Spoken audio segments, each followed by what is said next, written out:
Hello and welcome to everybody. Today we have a very special guest. It's Julian Marquez. Julian, can you please put a brief introduction, tell a bit on yourself so we can continue? All right, my name is Julian Marquez, UFC middleweight here, and the greatest person with the best beard. Awesome. When did you start training mixed martial arts? I've been doing mixed martial arts off and on throughout my whole entire life. When I was a kid, I did a little bit of karate, a little bit of judo, but I really got heavy into it when I was in seventh grade doing wrestling, and then that led into, fighting later on after college. I was watching some of your fights and I've noticed a real mixture of styles. Are you a mixed martial artist or you have your dominant fighting style? It all really depends. At the end of it, it's one of those who my opponent brings out in me. It's not a set thing every time. It's one of those, like I said, if the opponent is a grappler, I want to make sure he's not comfortable, so I want to avoid the grappling. If he is a striker, I want to drop him down. So yeah, I guess I like to consider myself a mixed martial artist. So, what is your favorite strike? I've noticed that big head kicks, I've noticed big punches, so I mean, you are mixing a lot. So, do you have a favorite strike? I don't have a favorite strike or go-to strike. I mean, usually just what happens. Again, each opponent brings a different person out of me. I love throwing kicks, don't get me wrong, but I've gotten a knockout with each ligament on my body, so I can't be favorited to one. Can you talk a bit on your nickname? The Cuban Missile Crisis, Yes. yeah, for sure. It was actually given to me when I was in. It was the biggest fight in Kansas City, Missouri. It was my amateur fight. I was fighting the number one guy since I hadn't fought in Kansas City for a couple years. Everyone forgot who I was. No one knew anything about it, and they kept saying this guy was better than me, even though I traveled around traveled around the states fighting my amateur career, fighting guys that are way tougher than him and finishing them. So, anyways, we get in the fight. And they're calling me out.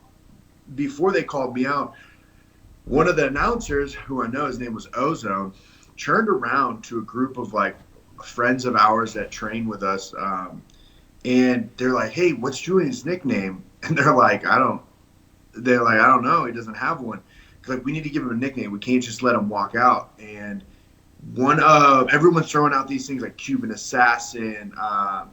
The dirty Cuban, all these like really like racial terms. And one of my friends, one of my good friends' wives was like, "How about the Cuban Missile Crisis?" And I guess like the entire table like looked over at her and was like, "Yeah," and looked at him and was like, his nickname's the Cuban Missile Crisis. So as they're calling my name on the walkout, they said, "Julian, the Cuban Missile Crisis Marquez." And I like legit was just standing there in the back waiting for them to call my name. And like my coach was like, "Go," and I was like, "They haven't called my name." And they're like, "Yeah, they did." And I was like, "No, my name's Julian Marquez. Like, what did they just say?" He's like, "Doesn't matter. Go out there." And I'm like, "Okay." So like I walk out and then I fight. And then it wasn't until after that I found this whole story. I was confused, legit. I thought they called somebody else out, and I was like, it wasn't my fight. So that's the origin behind that. Well, yeah, nickname is something fans give to you, not something that you choose. Basically, my nickname is also chosen by fans, and it also has something to do with my state. So I understand you about that. When you mentioned your amateur fighting, who was your most difficult amateur opponent? Oh man, honestly, like I lost a couple times as an amateur, and it wasn't because like these guys were better than me. It was because I lost to myself. So the most difficult person to this day is the same person as it was in my amateur. It's myself. It's me. Um, you know, it's my responsibility in those fights to finish them. It was my responsibility to not give up. It was my responsibility to take it more serious, but I didn't. I joked around. So in the amateur rankings, I should say that. Can we talk about your professional debut? Please. Yeah. My Yeah, professional debut yeah, was go ahead. against It was Chaz Rooks. Yes. It was at, oh man, where was it at? It was the Scottish Rite Temple in Kansas City, Missouri. And I was going against a kid named Chaz Rooks. He's from Springfield, Missouri. It was on BFC championships. I was super nervous, super scared, but my opponent was the same. It was at 205. I was ready. It was my time. And I'll never forget when I was in there, it happened the same thing. We were fighting. He's a super tall, lanky guy. And the moment I started adding pressure and landing punches, it was very tough for him to want to stand with me. So he started backing up, and at the moment he started backing up, I was landing even more combinations to the point where I was doing some pretty nasty damage with knees and kicks. And his team actually threw in the towel because he was like knocked out on standing on his feet. He ended up going in the hospital later that night. And the next day, I actually met up with him to make sure he was okay and everything like that. But it was a pretty wild debut. How did you TKO'd Jesse Jones in your second match? What do you mean? Oh, I'm sorry, repeat that. How did you TKO'd your opponent in the second match? You know, Jesse Jones, your second fight. Oh, my second fight, Jesse Jones at KCFA, again in Kansas City. That was actually another wild one. It was almost a year later before we got another fight, and we were trying to find one. We finally get Jesse Jones. We go after him, and I remember we went out there. He's a Taekwondo guy. He's a stand-up guy. I threw a combo. He hit me with it and like rocked me, and I fell backwards. And as I came forward, I went underneath him and I double-legged him, took him down to the ground, and then just finished him with vicious elbows. And the referee jumped in and stopped it. Your next fight was the Bellator fight, right? Correct. So you correct me if I'm wrong. You lost via unanimous decision, right? Yeah. So what do you think of that fight against Chris Harris? The thing is like a unanimous decision in that fight. Like I lost that fight because again I didn't finish the fight. But if you watch the fight, I put myself in positions where it wasn't good. I threw, I don't know, a ridiculous amount, like over 150 strikes in that fight, elbows, punches. The thing is, I just kept walking forward and taking punches, and like just literally, it was a straight brawl for 15 minutes instead of going in and wrestling and doing everything. So again, that fight, it's kind of crazy to keep saying this, but that fight took a year. There was 9 fights prior to that fell through, including Titan FC and everything. And I took that fight after a year of layoff, just trying to find fights. I mentally broke multiple times and gave up and didn't want to fight anymore. Finally going to that to the point where it's like I didn't care about doing all the stuff we learned. I just wanted to fight. So I went in that, and legit, if you go watch that fight, it's probably the most entertaining fight you'll ever see. Yes.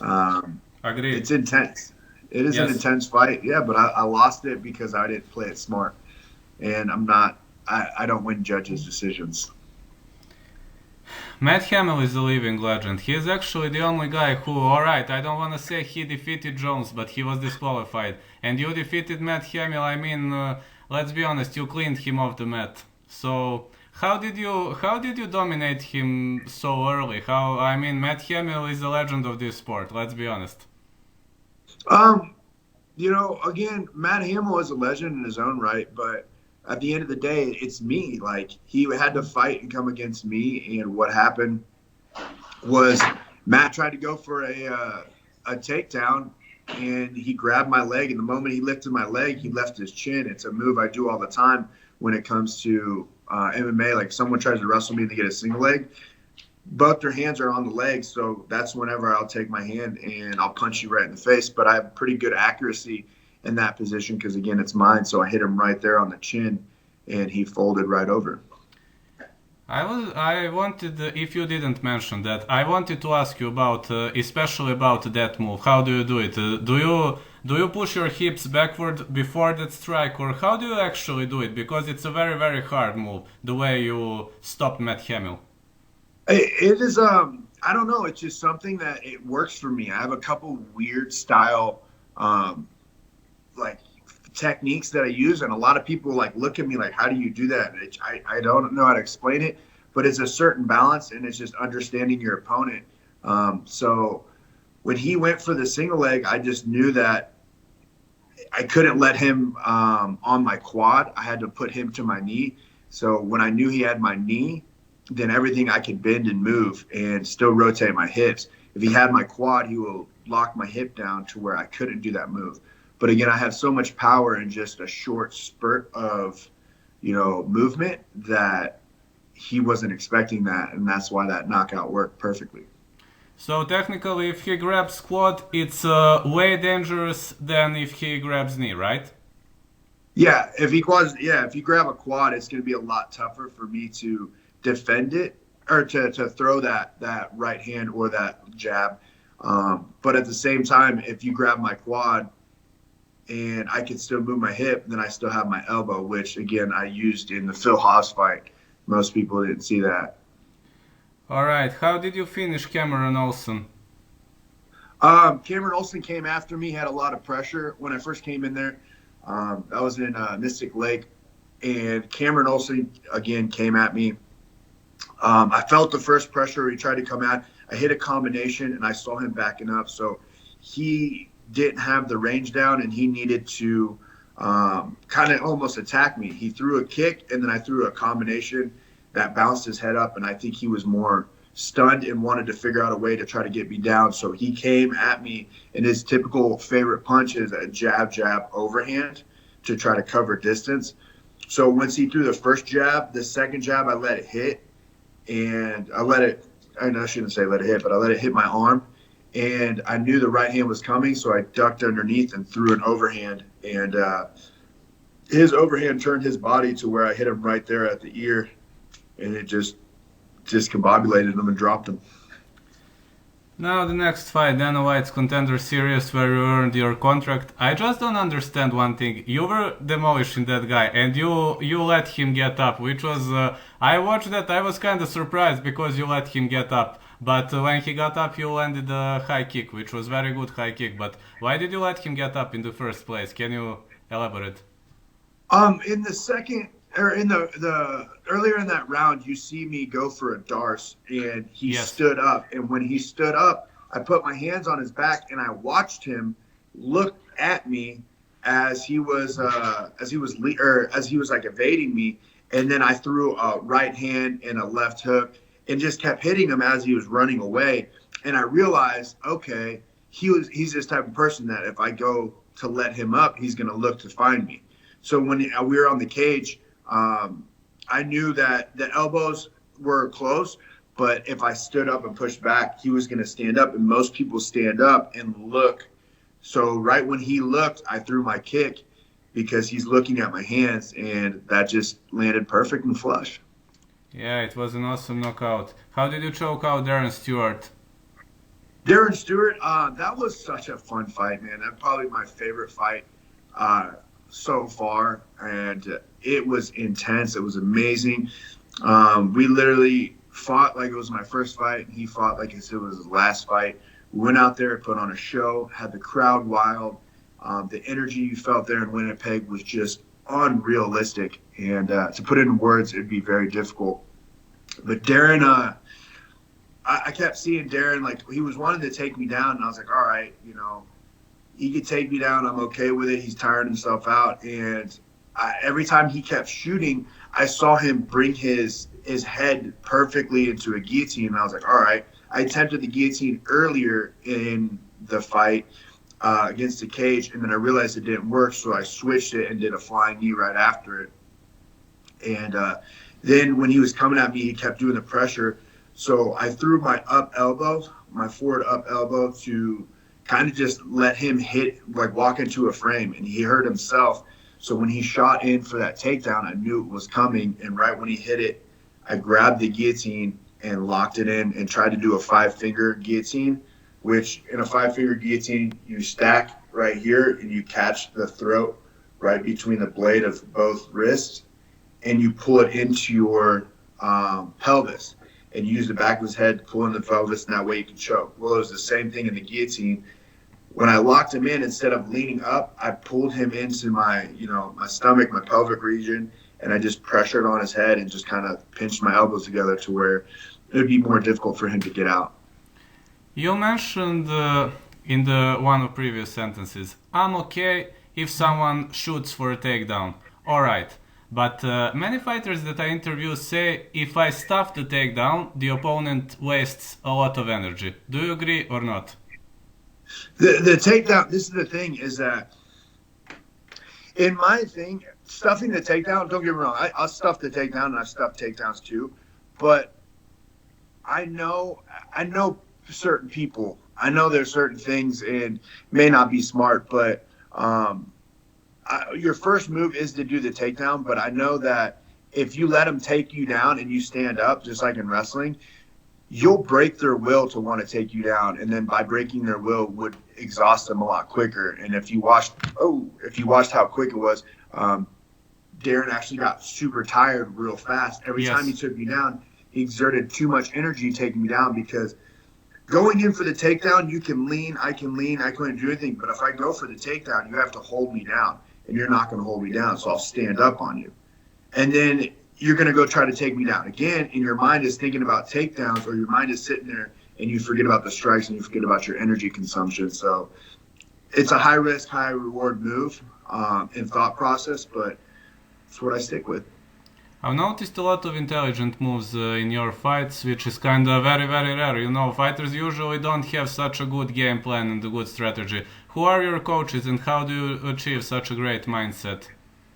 I coach myself right now. I have Coach Casey that sits there, and he's the jiu-jitsu coach. And my striking coaches, I'm still looking for some. I work with a couple people here and there, but I do a lot of studying, and I do a lot of self-assessment, and I'm brutally honest with myself in situations to where it helps me grow as a fighter and as a person.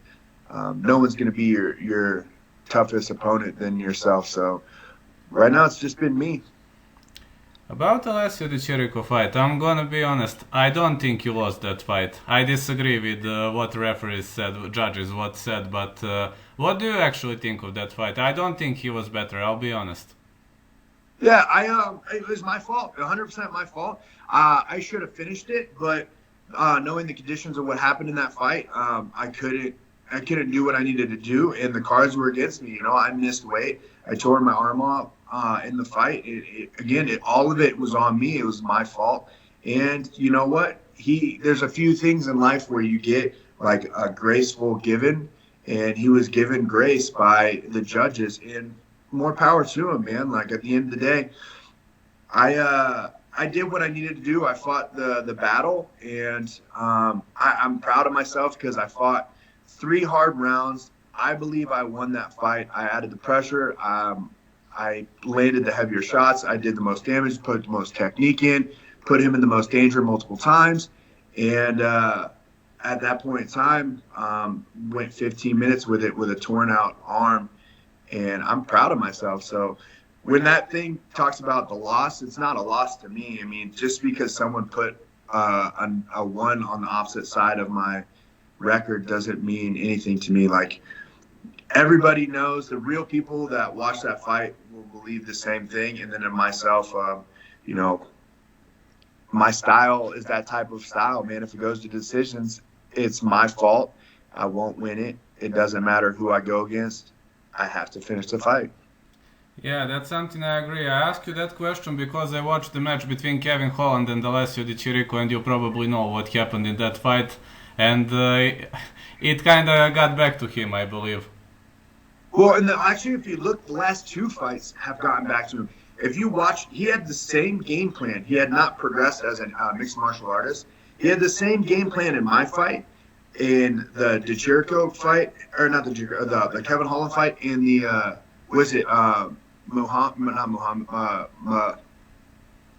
oh man, I can't think of the Russian's name, or maybe Magomedov, maybe. Magomedov. He fought all 3 the same exact style. Back up, not do anything, point fight, back up, point fight. and each person was being the aggressor. He had some good combinations or good lands within each round, but it wasn't good enough, except for I was the only one in the judge's decision to lose. Kevin Holland still won that fight, even with a torn or jacked up rotator cuff. And then if you watch, the only time that he actually, when he started pressuring forward, when he went with Magomedov, he actually was doing a lot more damage in the third round. And it's like he has that in him to be good, but he doesn't like to use it. So he kept doing this point style fighting, which is cool.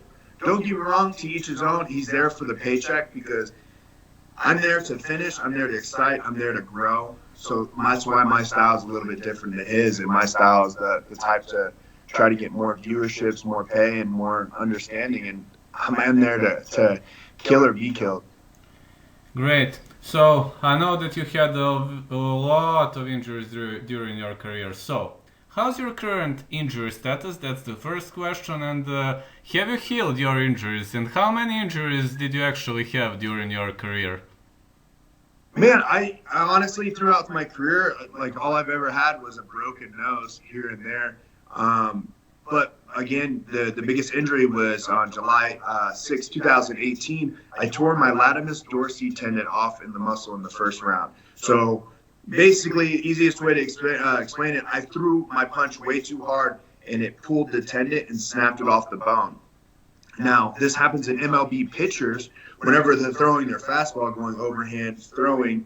Whenever they extend it all the way out to release the pitch when it's straight in front of them, it pulls the tendon underneath.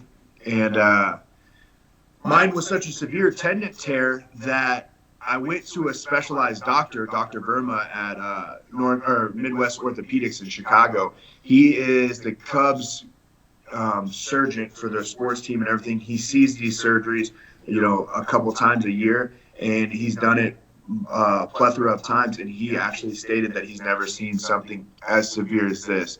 So we had a different strategy of the healing process, and it took a lot longer than it needed to take. This one took a little over 527 days, and now it's back to normal. It's building the strength. We're doing good. We're feeling great. We're ready to get back in there.